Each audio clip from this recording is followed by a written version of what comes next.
and maybe that's why I did create the community, Mm-hmm. is I have such a repulsion against gloss. And what I mean by gloss is that surface level Yep. espousing of values or beliefs or goals, because I know that's not how I show up. Right. Unfortunately, sometimes I wish I could. Right? It would be Right? so much easier instead of Oh, like, really, this is my full heart. I Like, know. don't hurt me. I know. I think maybe I would be able to work in systems a lot better. Yeah. Maybe that's what you were speaking to earlier, was that the people who remain, the people who continue to find Mm-hmm. joy and benefit and value and growth in our specific community are the ones who do show up with their whole hearts, and Yeah. maybe have trouble finding spaces elsewhere where they can do the same.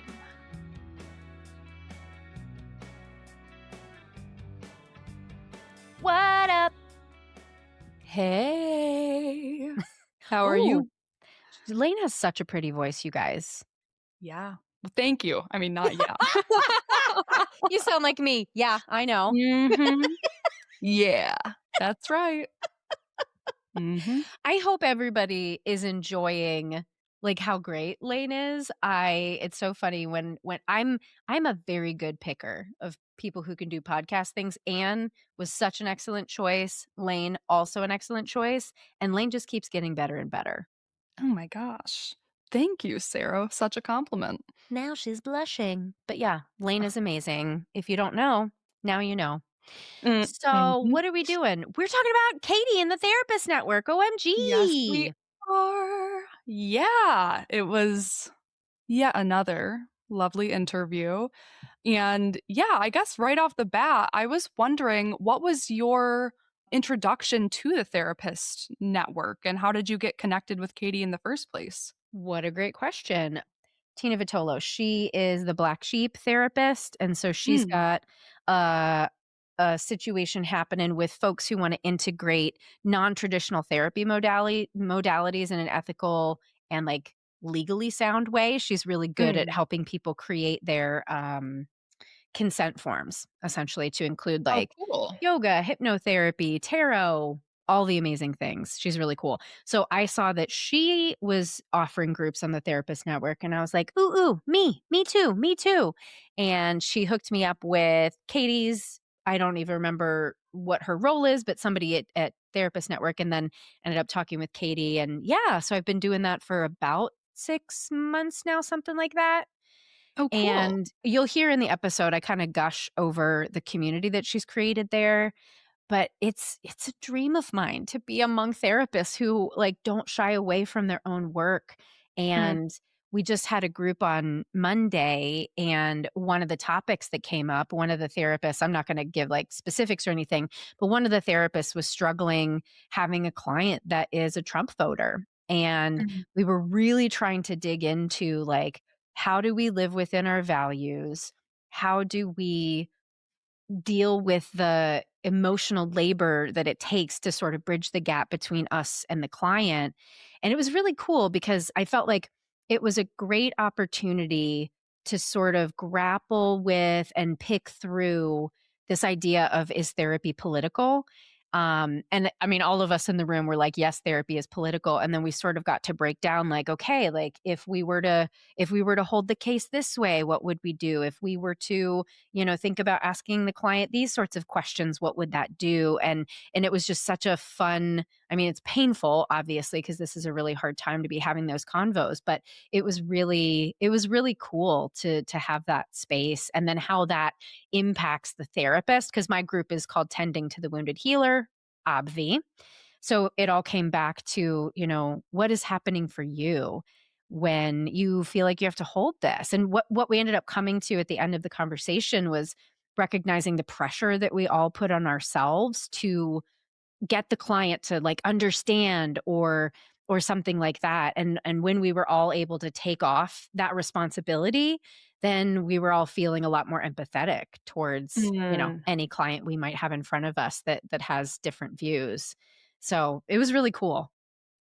Yeah, that's awesome. It's also reminding me of what you and Katie talk about in the episode, which is just the importance of community.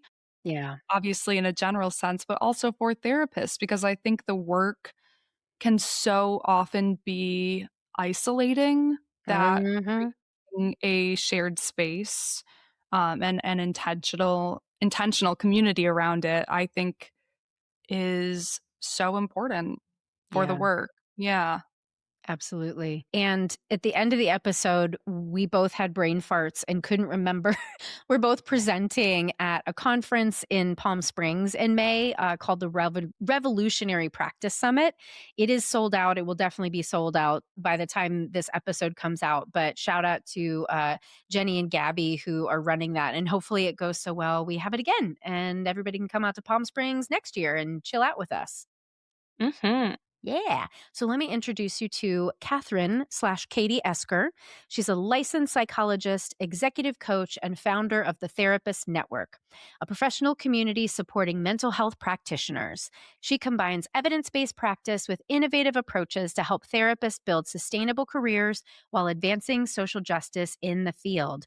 Oh, and I'll shout out before we just go right into the episode that Katie is graciously offering 20% off if anybody wants to take us up on the offer to join any of the tiered offerings with the Therapist Network by using the code Sarah Rocks. SarahRocks. Woohoo. Hello, Katie Esquer. Welcome to Conversations with a Wounded Healer. Hello, Sarah. I am thrilled to be here on the opposite side of the couch with you normally in the Therapist Network. So I'm excited to join you in your world. Yay, me too. Yeah, and I'm really excited for folks to get to hear like more of the insights of the Therapist Network since you've been a sponsor for a minute. Yeah, so who knows where we're going to end up today, but I know it's going to be fun. It will be and accurate. We don't know where it's going, where it's headed, but it will be a journey and we will get somewhere and it'll be a good one. It's just like a therapy session, It right? is. Mhm. Yeah. Well, why don't you start by telling folks a little bit about like who you are and what you're doing in the world? Sure. So I am a clinical psychologist, and I have my master's in business administration. So it's not as Do clear you cut now? as, yeah.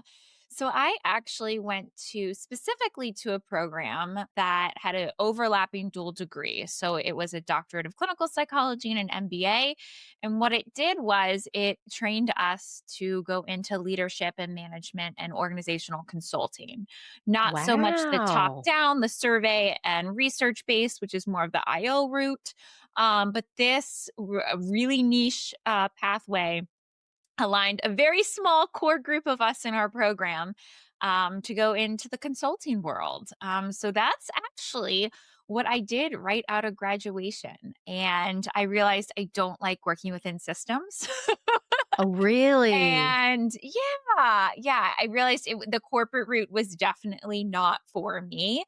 And I pivoted quite quickly because it was like it was just a shell shock of like this is what I did all this work to do, sit in a Mm, cubicle and create presentations and then go talk to some people. No, no, no, no, no. Like coming off of postdoctoral or pre-doc internship where I'm like boots on the ground, going into that quote, mm. it just didn't sit well with me. So I pivoted quite quickly and I went back and did a postdoc to get my licensure and worked clinically for about 10 years while still doing some management and leadership consulting on the side.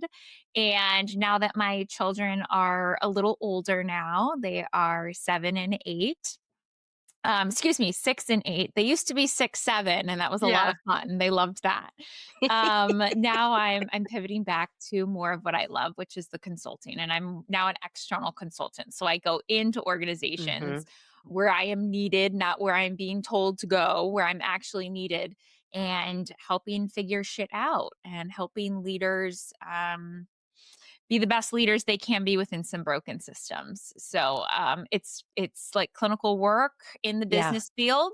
And I'm really grateful that this winding journey has given me a lot, taught me a lot of skills along the way to be able to come back and do this in a different capacity, in a bigger capacity. So Yeah. the skills are so transferable. It's not even funny. It's just a I different know. language.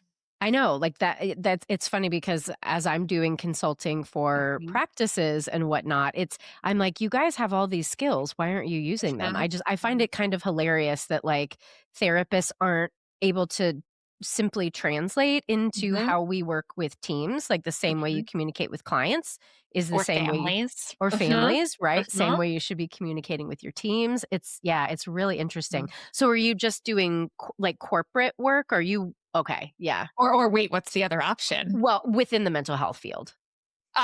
No, I'm mainly corporate. Corporate, Mhm, nonprofit.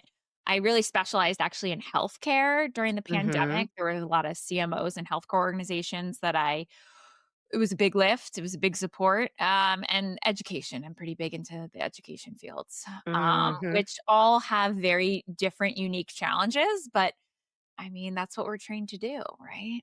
Figure That's it out right. with them. Not for them, but with them. So, Right. yeah. And I actually love the systems. Like, if I could do it again, maybe I would have become a marriage and family therapist because I find it fascinating how the systems work, and it's I mean, I know that businesses are not families, but the same roles apply.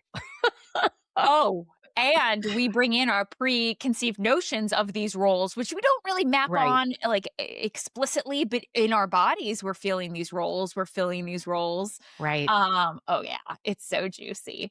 And right. I agree with you. I think systems are fascinating. I get more infuriated by them recently, but Well, that's my yes. own stuff that I work on constantly. So Yeah, and yeah. one of the things that I've heard from my consulting clients have said in different ways that they're like, "Oh, you've helped me realize that the shit that shows up in my regular everyday life is what shows up with me as a leader." And I'm like, That's it. That's the lesson. You win." Yep. Here's your gold star. My favorite question to ask is, and what would your partner say about this business, about how you're acting at work right now? And they'd be like, oh, they totally would say, that's totally him. That's totally, it's the same. As soon as you Yep. like hold up that mirror, you can't unsee it. Yeah, amazing. I didn't know that that's where you were, so I that's Yeah, so cool. I love that we share that. We should definitely connect more on that kinda stuff too, because yeah, that's a whole other thing. But it let's is. talk about the birth of the Therapist Network, Yes. where the idea came from, and truthfully, I'll just tell everybody, like, this kind of was a dream of mine, and you just beat me to it, and now I'm like, "Well, great, I'll just be a part of it then." Oh, I love that. Well, there's more Right? than enough room for all of us. I I truly know, believe that. I know. I think I was, well, I know I was, let's see, this was back in 2020, July of 2020. So we were a few months into the pandemic. After my postdoctoral residency, I was at a college counseling center. I moved back to my pretty rural, very rural hometown in Pennsylvania. I was Mm. 7 months pregnant at the time. And I knocked on my primary care doctor's office and said, hey, can I start a practice here? And they were a big enough organization that they had plenty of room for me to join. So I was able to integrate my own clinical practice into a larger primary healthcare Wow. organization. See, that's so smart. Like, you can hear the business thinking in that already. Well done. I will say that, and coming back to a small town where, like, everybody knew everybody, like, you know what I Yeah, mean? That it had some perks. yeah. So I was able to do that, and it was a beautiful setup. I absolutely loved the physicians I worked with, the nurses, working in primary care, just gave such a great level of care to my clients, and it also, had clients would see me who maybe would have never ever seen a psychologist otherwise because Yeah. their best friend PCP walked them down the hallway and said, "You Yep. have to meet Katie. She can help you." Yeah. It was a beautiful setup, but the pandemic hit. And I mean, I can go off on a whole nother tangent on what it was like being one of the only mental health care professionals in a primary care organization where my colleagues, the nurses, were the literal ones. I would say even more so on the front lines than the hospitals. Yeah. They were the ones we were having patients wheeled down our hallway Mm. right out the back door because they couldn't. I mean, it was scary. And I wasn't even, I was there for the first week, I would say, and then I went home to practice virtually. So I had that privilege. There's a lot of Yep. privilege guilt that came with that. These nurses, they operated our community's testing tents and then had to go home and have dinner with their families when we didn't know how it was being transferred. Like, it Right. was some scary shit. And I give them so much credit. So I was at home. They were going through all of that. I needed to find a community for myself. And I knew that I could be there for them, but they did not need to be there for me. I needed to find other folks, other mental health folks that I could connect with, learn from, and grow with. So I tapped into, I'm a pretty social person. So I tapped into my grad school friends, and God love them, but they were all doing different things. They were in consulting, they were in neuropsych, they had different positions. None of them were in a relatively new private practice. And so I did what I did best and started talking about it. And I went online and I realized that there was this big gap, that we had large organizations like the APA, ACA, NASW, and they were great at giving us information when they could and giving us resources. But there wasn't like a water cooler, there wasn't Yeah. a lunch break room where we could really commiserate. And that's what I deeply missed about my work when I was in office with my primary care team. We would commiserate about very different things, different types of work, but we were still there for each other in a big way. So that's where the idea kind of came out of. I knew Mighty Networks was a thing. It was brand new at that point, and I knew that it was a community platform. And I said, let's do it. Let's try it. And I went on Instagram, and I think I messaged like 100 therapist accounts. And this was Wow. pre therapists were really big on Instagram. This was like the Mhm. first frontier, I would say. Yeah. And we opened the doors for, I think, like 3 days, and we filled it with 100 people, 100 therapists super fast. Yeah, you could not do that today. No, well, I will say, yeah, we couldn't, and it grew so fast that I closed the doors because I didn't want it to become a Facebook group. I wanted this Right. to be an actual community where Right. people knew each other's names, we knew what we practiced, and so we really shut the doors for what, 6 to 8 months, and we grew the community. We just focused on Mm. we just everyone showed up, and then we decided what to do from there. We decided we were Wow. gonna do book club and consult groups, and it really grew out of the community need. I was just the catalyst, and I still feel today like I am a steward of the community as Yeah. opposed to it being my community or a Right. community I lead. I feel like I am just a steward of something that has grown so far beyond what I could have ever imagined in terms of relationships and growth and the beauty that has come out of, the people, the beautiful people that are in it, the beautiful offerings they have created, the beautiful clients they have served, the beautiful growth I have witnessed. Like, that is just Mm. beyond what I could have imagined. So I just Yeah. see my role today as continuing to serve the greater therapist community by creating what our smaller community needs and wants to sustain themselves. So that's like a little brief story of how it came to be. I haphazardly fall into a lot of things in my life, and this is one because when it feels right, I keep investing, and when it doesn't, I reassess and pivot. But Yep. this is something that, yeah, has always felt right. Yeah. And I'll just say too, I think like what you're saying about how the community is really sustaining itself and it not really just being a function of you leading it Mhm. speaks to the caliber of people that show up there.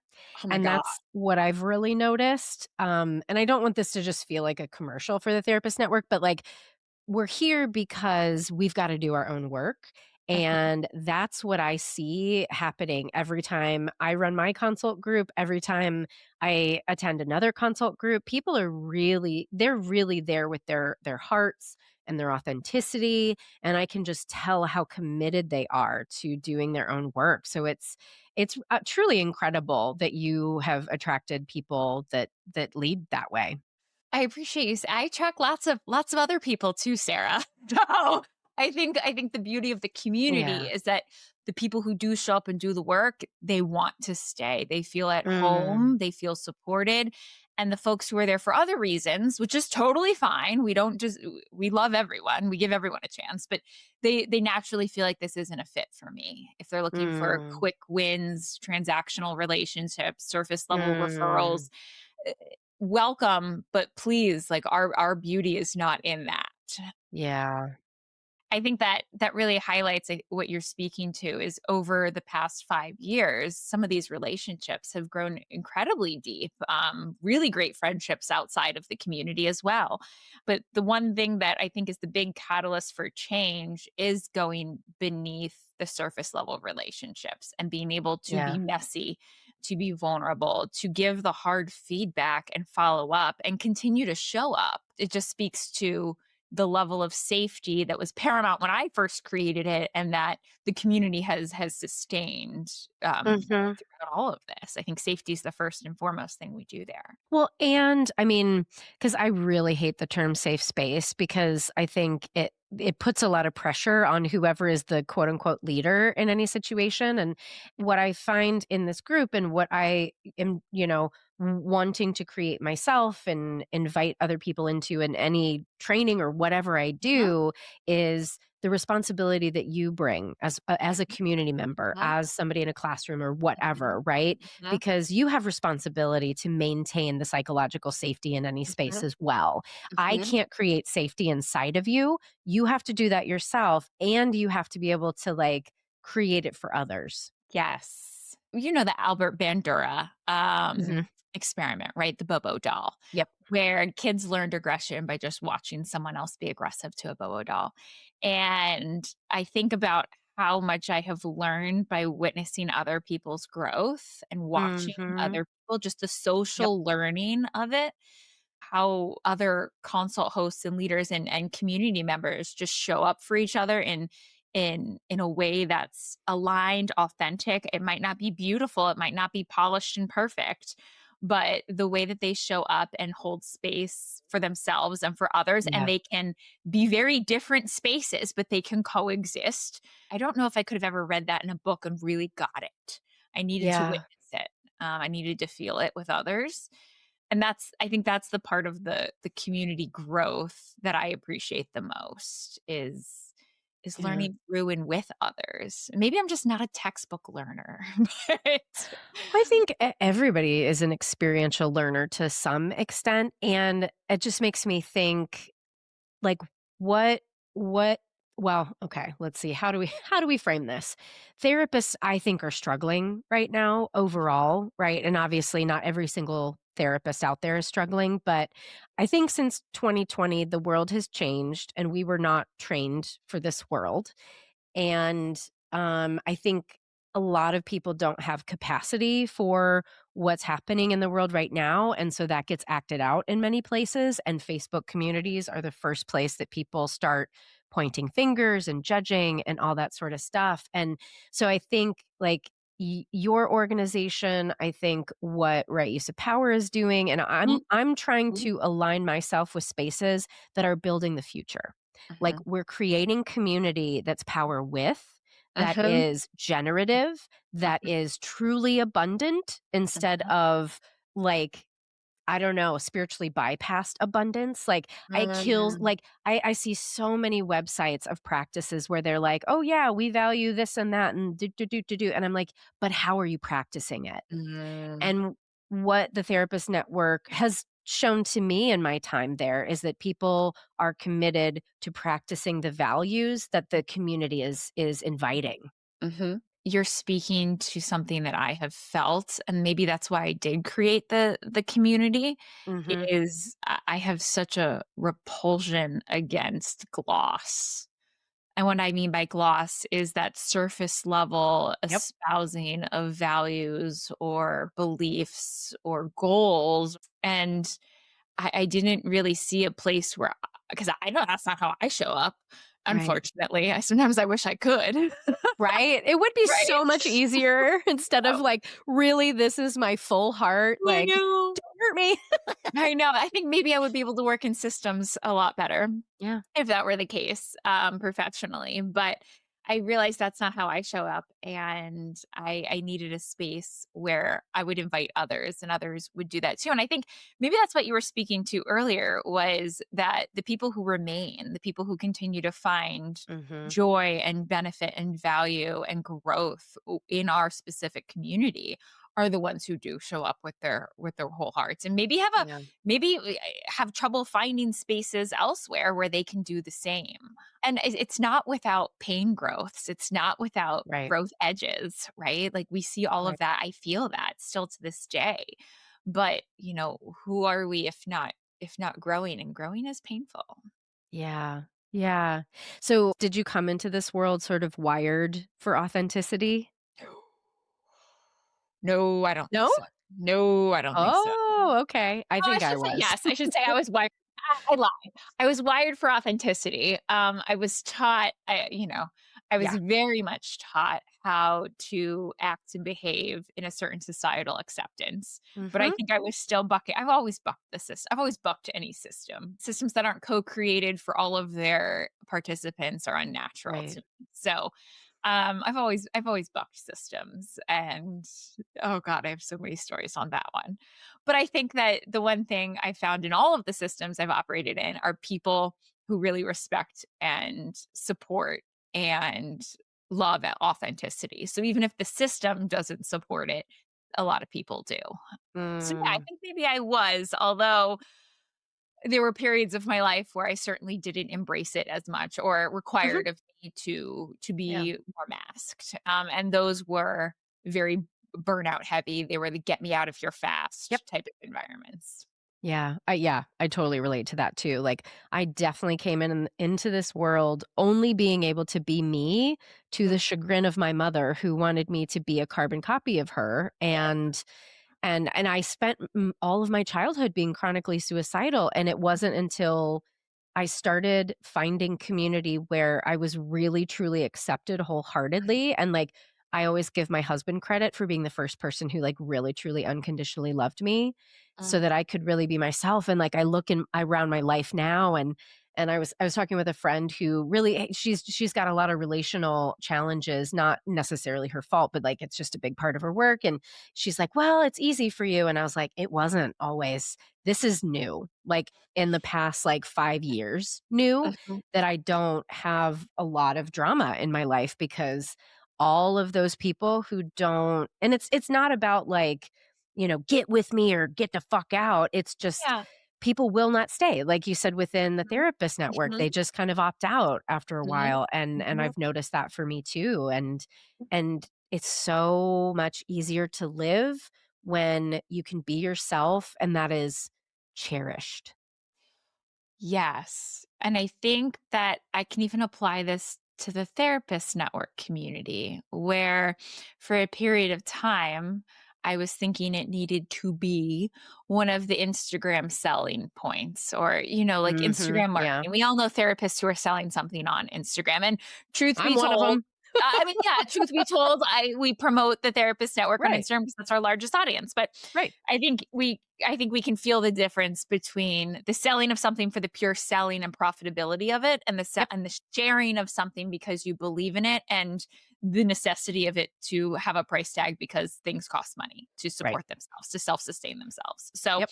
I think we can all feel that difference. But for a while there, I was thinking, oh, I need to get upsells and do this and do that and do that. Yeah. And I just remember that being the most disconnected I've ever felt from the community, Yes. and how I mean, looking back, how badly it hurt the community in and of itself. It truly did it because I thought that's what was needed for the Yeah, community.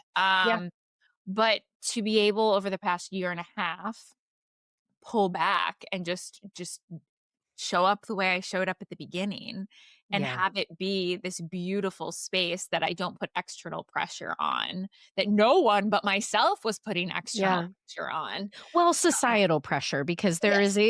I mean, I've been fighting this battle too. Like, stuff was not landing for me last year and I'm like, "Okay, how do I like Mhm. manipulate and da, da, da, da, da," and finally this year I'm like, "No. People will be attracted." Like, and I'm just going to trust that I'm doing, I just want to say Yes. the Lord's work, but like I'm doing the work that the universe put me in this world for in this lifetime and I just have to trust people are going to get it. Yes. That's the piece that really clicked with me too. People showed up at the beginning because I was authentic, imperfect Yeah. and authentic, and speaking from the heart, sharing Yeah. from the heart, not selling from the heart or head, whatever you want to call it. And I am seeing that it is, reshaping itself into something even more grand and more beautiful than what it was at the beginning. And I sit back and Mm, I think, "Oh," and I almost derailed some beauty in this world, some community in Mm, this world because of what I thought it should be or should look like or I should be doing, and that's so inauthentic to who I am, and how I operate. I operate very much from an intuitive sense. So yeah. I think that personally, absolutely, and then I can see how that shows up in how I work and what I do. Yeah. How many, like, clinical clients do you carry on your caseload? I have about 5 clinical clients, and then consulting, Yep. I have quite a few going right now. It is Mhm. I'm ramping up there again. I took the past year and a half to kind of regroup, and it is Mm, ramping up in full speed ahead, but yeah. it's giving me more to seek support on, which for the Yeah. past year and a half I've just been giving, and there's some reciprocity in both giving and receiving, and benefits, that is, reciprocal benefits. Yeah, I mean, I think and maybe it's a product of just knowing that I really have found the path that I'm supposed to be on in this lifetime, but I really truly do feel like you said, like, if you are yeah, if you're just showing up and giving, like, I get so like, it's all a parallel process for me. Uh-huh. Everything that I'm teaching is something that I had to learn and something that I have tried to move through my own body in order to share it with other people in the hopes that they get something out of it too. And, like, isn't that great that, like, my own healing is mostly write-offs now? I love that. I Right? love that. One of the executive assessments I give, is called the Hogan, and it's pretty robust and has predictability of workplace behaviors. And Yeah, I've done one that of one before. oh, okay. So one of the profiles is subscales is learning approach. Do you remember Mm. this one? I Uh, don't, but I could look it up right now if you no, really wanted. what you're speaking to is that there's some of us out there who like to proactively learn, go out, seek from Yeah. outside of us, stay on top of information. And then others of us, myself, we really need to experience it through trial and error. We need to feel it. Mm. We need to really understand it. We need to be the one going through it to understand, to really get it in our bones. And Mhm. I can see the difference showing up in the therapist world, but sometimes I think like doing our own work is oh, dare I say superior to learning from a book. Oh, 100 I mean, yes, that is my bias, that yes, you have to do your own work. I mean, that's like I am working on a book right now, I have told the listeners, and it's gonna be about, like,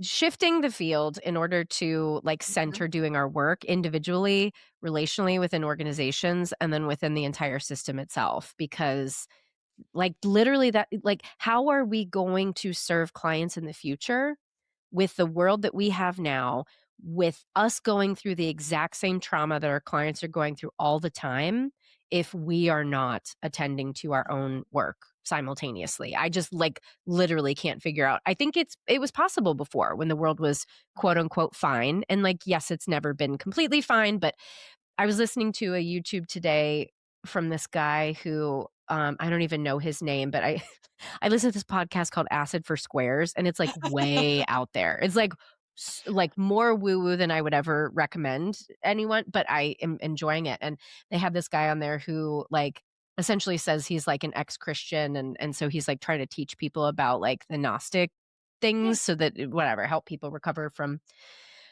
Christianity in some ways, and he said something like, "This is like the shadow side of the US Mm. is now becoming obvious," right? Like, we've been operating for a certain way for the US's entire existence, and we've just had the Pluto return of the US, and we all know empires fall about every 250 years, and this is where, like, we're speaking in January of 2026 when ICE is murdering people in Minneapolis for no fucking reason other than they're existing. Um, like, the mask is fucking off. The shadow has been revealed, and we have choices now as a country with Mm. how we are going to respond. And I think therapists are frontline workers in Oh, this. yes. I I think are you sure you didn't secretly attend right before I hopped on this call, we had our tarot consult group in the Therapist Network, and we didn't pull, but we were exploring the major arcana of judgment, which is the 20th card in the Fool's Journey. And it's one more step before the Fool completes his journey. And it is the card. For those of you who haven't seen it, there is an archangel blowing a trumpet and resurrecting bodies Mhm. from the graves with mountains in the distance. And this is exactly what we talked about. This is exactly what we talked about, how we are at a precipice where Yep, the light, the sun has shone. We can see that, we hear the trumpet calling yep, clearly. Once you hear that trumpet, you can't yep. unhear it. And it is a call not to stay stagnant, but it is a call to Right. action, to rise to our greater being, our greater purpose in life. And with that comes a lot of shedding, so that we Yes. can carry what we need to carry to fulfill our purpose. Whatever that looks like to each and every one of us, whatever trumpet you hear, whatever calling Right. you feel, that's exactly what we were talking about. And in specifically in the US, we juxtapose it against the tower card, which is this Yeah. passive lightning striking a tower and you see bodies falling from it. Yeah. With the judgment arcana, it feels much more active, purposeful, a journey. You have to make a choice. You have Mm. to rise. You can listen, but you have to rise. And that's what so many of us absolutely, I think, are feeling. I for one, and the tarot group for another, we're behind it. So Yeah, that's so mhm. cool, and yeah, I wasn't there, I just, like it's but this is like, this keeps happening more and more, right? These Absolutely. synchronicities of, Mhm. like, really feeling into the energy of what is needed right now, and I guess I just wanna say to any therapists who are listening right now, because I think the energy has shifted since the end of 2025. I feel the fight energy in our people now more than I did at any point in time, really in the last 5 years. And I guess I just want to say to people who are like, but what do I do? I really truly think that you supporting your clients and your own capacity and the capacity of your loved ones in this time is enough. Not everybody has to be on the front lines. For those people who are amazing, we all have our individual roles in this, and each piece of that is so important. And of course, I'm not saying like, don't go on the front lines if that's something Mhm. that you want to and have capacity for, but I feel like some social justice circles have shamed people too much into non-action, and I just want to invite that, like, even if, like, I was talking to somebody the other day, even if you're a mom who's raising children who have regulated nervous systems and are going to be able to be like effective, like, friends to their peers and like be able to show up and be leaders in their school or whatever, that is going to make a difference for the future. It Mhm. might not be the acute frontline work right now, but all of it is important. I would add in there, build community. Like, Yes. even if you can't, care for it, build it, connect. Yes. I think connection is so important, Yes. for our own, for the present moment and for preparing for the future. Right. Whatever that looks like Absolutely. to you. I think I'm personally, my goal for 2026 is to build a really much more in person in my small community, a sub community Mm. for me within my community. I have friends, but I'm not well connected within the community, and that's what I really want to get back to. Yeah, I think communities across many of our spheres is helpful. Yeah. Do you know spiral dynamics? Have we talked about this? No. It's probably too much to get into right now, but what I'll say around it, I'll give you some links to stuff to Yeah. listen to because I think you'll be in it. But um, they're essentially like value systems that we sort of have a center of gravity around. And the value systems go from like an I to a we, a Mm. me to we. And we Mhm. are moving, I think, in the US from more of a me to we. And so I think that's exactly like we're right on time.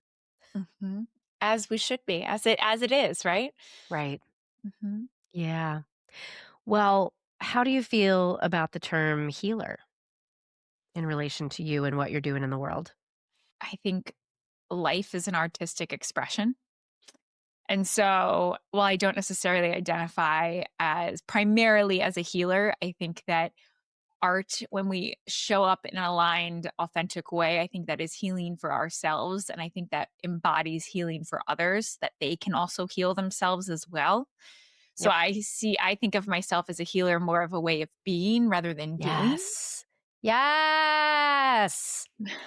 I don't know that anybody's ever said that in the 300 Oh, however many episodes we've had, and yes, that's it, because I think we're all healers. I mhm, think we all have capacity to heal in different ways. We choose to step into it in more, like, traditional healing roles, like a therapist or a mhm, doctor or whatever, mhm, but mhm. yes, that's exactly it, it's a way of being. Oh, yes. Selfishly, I also think it gives me one less thing on my to-do list. I can just be. I be and I heal.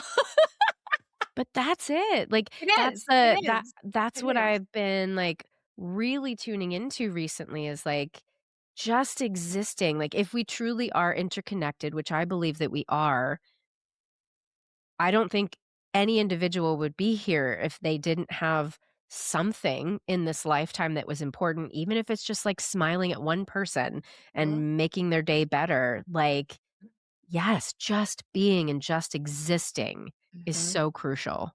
I think that probably comes from just my experiences with the community, Mm. trying to do so much to make it better and realizing just being Mm. is actually the biggest Yeah. gift. And sometimes doing is a cost to us all, um, depending on the alignment. Yeah. Yeah. Well, how about the term, wounded healer? How does that sit with you? I think we're all wounded in different ways. I don't know how you can get through this world without getting some wounds.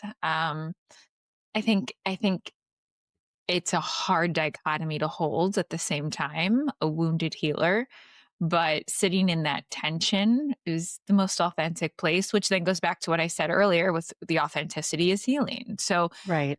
I think living in the grays, understanding your own nuances and your own grays, your own pendulum swings. I often describe when I'm dysregulated, I'm just a pendulum swinging to both ends. When I Mm. understand where the ball typically ends and where it starts swinging again, I can Mhm. start purposefully trying to be in the middle, which to me is the wounded healer part, right? Mhm. Embracing both. Mhm. Yeah, and in the research that I've been doing for my book, I came across the idea of, like, and I think it's a polarity instead of an either or, but being a wounded healer, being somebody who is utilizing what you've learned from your own Mhm, healing process from your mhm, wounds, within session, like, in whatever way to, like, mhm, be a mhm. healer rather than do Do. healing, Mhm. versus an impaired professional as somebody who might act out of their wounds or act out of their shadow and cause harm because they Mhm. haven't sought their own healing, right? And again, like, I do think there's like a sweet spot in the Yeah. middle. But yeah, I loved that idea too because I see a lot of impairment out there, unfortunately. A little blindness. Yeah. Yeah, Yeah. Blindness around the impairment, I think. right, Mhm. Mhm. right, And that's and where community comes in. Like, how do you not sorry. yes, no, How do you're you know your right, own blinds? Like, to me, I'm, like, thinking back, right, like, how would I have ever known my blind spots if I hadn't shown up authentically in community? I think right, that's where the natural siloedness of our field yes, really does a disservice to us and to our clients. And then in the system in which we work in the larger sphere, that even more so, if we want to be profitable and hmm, have free time, it silos us even more sometimes. Working for the yeah, larger systems isn't usually the best option for the individual therapist. So I just think about how important it is for us to grow our safe communities, whether that be in your house, in your family, in your friends, or a professional community at that. Yeah, yeah. I wanna add to this too, because my friend Mashara Winston, who's been on the podcast many times, she always, like, whenever I, like, show her some nonsense that's going on Facebook, she's like, "Where are their elders? Where are the elders who are calling them out their name and I saying, know. like, 'Slow the fuck down?'" I would love to see, I feel like the younger generations right now are sort of like, "Well, you old people fucked this shit up, so why should I listen to you?" But I would hope that there's some discernment where they could tune into, those of us who are really, really trying to walk the talk and yeah, and like, yeah, learn from the mistakes that have already happened so they just don't get reproduced over and over again in Mhm. different ways. This reminds me of a host in our network whose dream career is just to be an elder in their community. Have a little, healing shed, healing shack, and have community members stop by when they need some guidance, when they need some healing. I think that is, ooh, so far gone from our Yeah, society and how we operate today, for many reasons. But yes, yes, if only we could have elders, respected elders, trustworthy elders in all of our areas of life. right. So what I'm hearing here, bottom line, build community, have discernment Yeah. around community, and look for the elders, look for the folks who Well, really have been walking the talk and seek out that support and advice. and I would add to that, if that doesn't feel natural, lean into your authenticity, lean into your alignment, Mm. right? I think it comes a lot easier when we are authentic and in line with ourselves. Yeah. Yeah. Well, I know we've got a time crunch because you've got kiddos getting off a bus. I So, do, I would do. you tell folks a little bit more about like if they're interested in the Yeah. network, what is there, all of that good stuff? Sure. If you're interested in learning more about the Therapist Network, we would love to have you. Yes, we would. Please just visit us at thetherapist.network. You'll find all the information there. And if you at checkout, if you use the code Sarah Rocks, all one Woo! word, we're happy to welcome you into the community and give you 20% off any membership upgrades. I should note that the community itself is free to join, but we have like CEUs and the consult groups. Those are upgraded memberships because we work with the community and we want to sustain it for the long term. So if that's what you're looking for, we are there and we are here and we're everywhere, but you got to find us. Yep, and we've got links in the show notes to, like because I'm running my consult group every other Monday, tending to the wounded healer, like, literally what we're doing here, so if you wanna Yep. join me every other Wednesday, 1 p.m. Central Time or every other Monday, sorry, what day is it? Who knows? It better be Friday. That's all I'm saying. Right? I mean, it's basically my Monday because I've been off all week No. because I was sick, but whatever. Well, I really appreciate you being here. And we should mention Gabby and Jenny's what is the name of it? I don't know, but Therapy Reimagined. Therapy Reimagined? Or is it the Reimagined Summit? Shit. Well, we will we'll make sure to put it in the intro. I will make sure to have the actual name and I'll put our link in there cuz Katie and I are going to be in Palm Springs, California in May. Is that May? Yep. May. Yeah, so you get to, like, literally hang out with us in person if you wanna do that too. Yes, we're learning all sorts of good stuff. I'm teaching about tarot and using it with clients. And I'll be talking about, like, how we navigate this world as a modern Mhm. therapist. So, yeah. It'll be good, and it'll be Awesome. beautiful, so join I us. think so. Yeah. Awesome. Well, thank you again. I look forward to the next time I get to be in space with you. Same, Sarah, thank you.